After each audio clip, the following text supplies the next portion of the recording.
So welcome to All Things Technology with Katherine Woodburn and myself, Julian. So PEAT is our online portal for primary. That's where we store most of the resources. So when students are accessing different activities, that's the central point. So you can explore PEAT just for a couple of minutes if you click on Zone, and then maybe go into Maths, the Maths button, and there's two different topics we're doing at the moment. One of them is place value. So if you go into Maths and click on whole number, and then we've got place value, factors and multiples. So at the moment we're working on place value, and normally we present the activities as a matrix form, and there is some choice into what activities students do. There's some introductory videos that they can access at any time during that learning session. So that's kind of the main place where students will go when they're finding resources, when we're kind of teaching a session. But those things are also accessible at home, so if they're unsure they can go back, they can watch a video on place value to millions. They can watch a video on expanded notation. There's some consolidation work also that they can do through PEAT. Also on PEAT there are direct links to home learning, so if you go back to the main page, on the sidebar, if you scroll down on the sidebar, still in the zone, that's stage 3.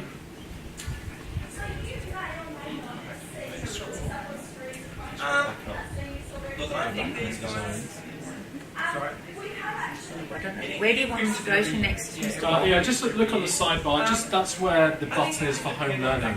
So there's a home learning button called Brain Bootcamp. There's an accelerated reader button, which you'll find out a little bit more about. But there's some quick links for parents and for students to access home learning, to look at accelerated reader, to find the book.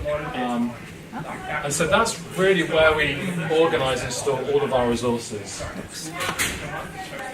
Okay, I'm going to keep skipping through because we're kind of going through the time. Just to let you know, and I think in light of your question, Pippa, we look at technology as a tool. It's not necessarily, we're not teaching IT skills all the time. In fact, we don't really teach much in terms of IT skills. It's more as a tool. And so when we're thinking about how students use technology in a technology-rich classroom, it's not about purely teaching them how to start a blog or how to make a present. What we're trying to incorporate is students to make a difference, to take action. And that can be done through the use of technology. It's a powerful tool, but also we recognise the value of written resources and hard copy books. So we recognise that both those things are important, but we also recognise that technology is an incredibly powerful tool when we're trying to get students to think a bit more deeply about these things. I'm going to really whiz through this, but just to give you a general idea of what software students are using in Stage 3, we use a lot of Google Apps, and a lot of our work is done through using things like Google Docs and Google Sheets, collaborative documents where they can access and they can work on them simultaneously with other students.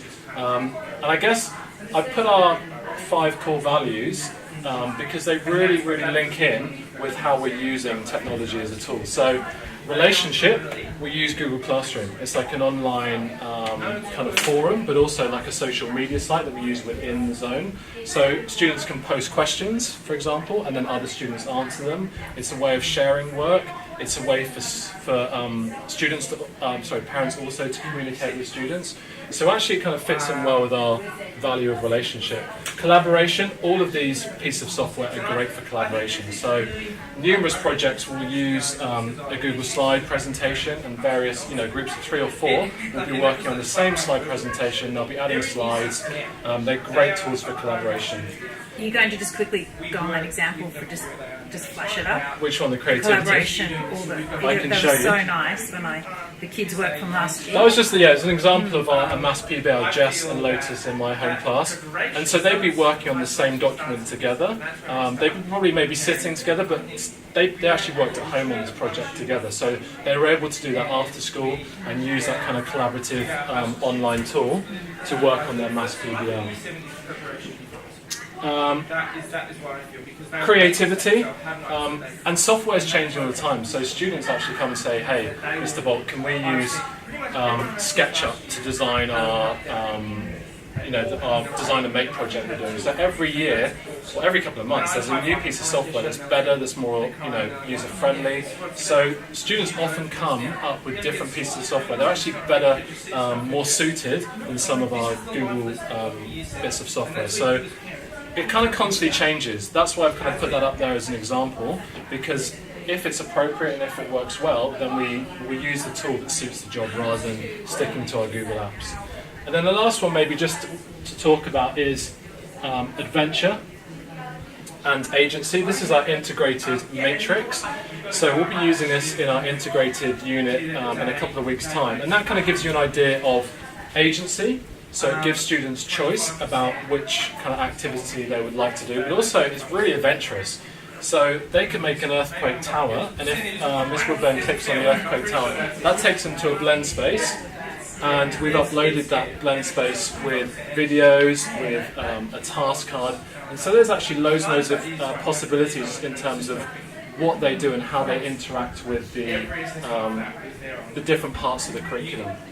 And so there's lots and lots of different tasks, which, yes, it gives you agency, but it also gives a lot of adventurous possibilities.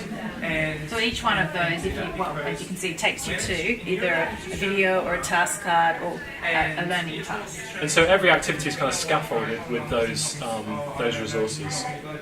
Ms. Woodburn, I've used up lots of time. Okay, so at NBCS we really do want to make sure that you are feeling confident and that you have access to seminars and workshops to help you support the students in using IT. So at some stage you might like to jump onto Empowering Parents program via this URL, and that has some tips for you.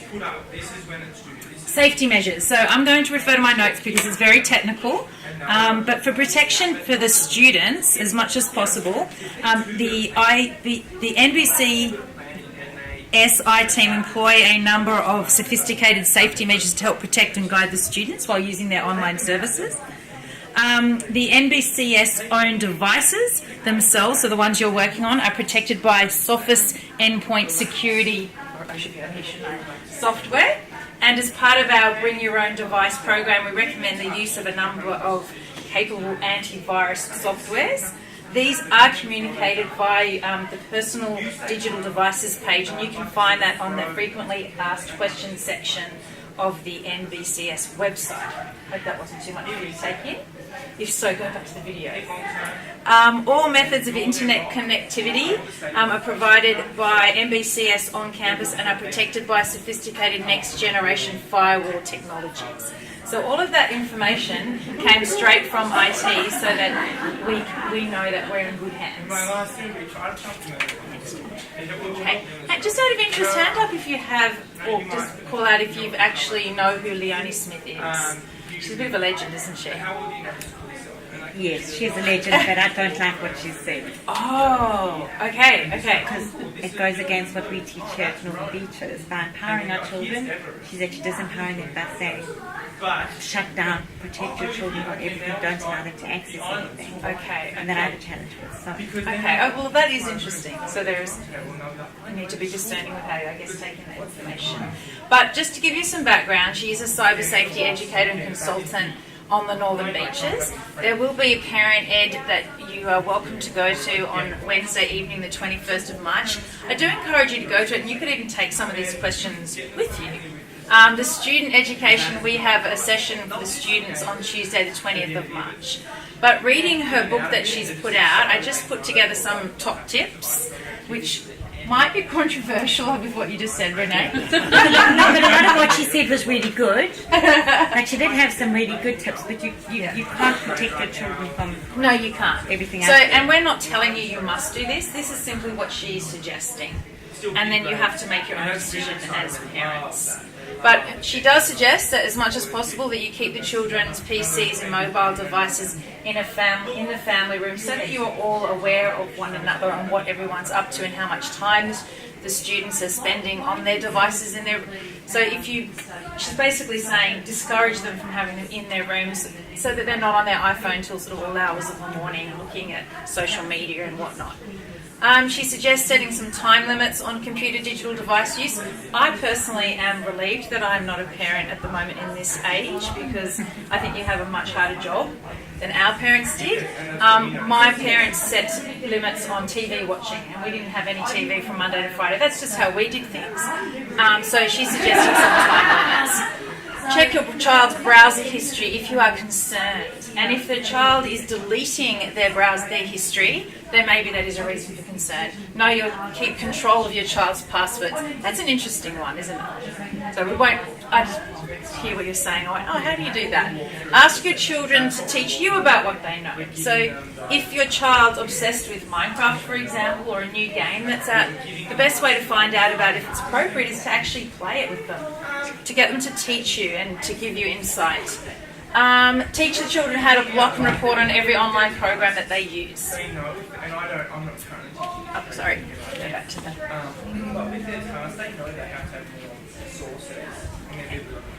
Alright, so the students have come together with the teachers and have come up with their own agreements, their PDD contract, to help support them to use their PDDs at school appropriately for learning. And they're so privileged to have them, but we want to make sure that they're safe. So I'm going to whiz it up super quick. I'm going to have to play the music, Miss Woodburn. Okay, you go ahead, and the parents can just have a quick little... I've lost it. Do you know what? Will it go up the PDD contract somewhere for the parents to see? Is it going home? Okay. The main thing to know, though, is that if the child has broken an agreement, we have a conversation with them first. If it happens again, we phone the parents. If it happens a third time, they don't have their PDD for 2 days, and nor do they have a skill one, and we give them hard copies, and that's two. Yeah. And I think we'll just have to leave it there. I think that was pretty well there. Sorry, so quick. Thanks for coming. Any more questions?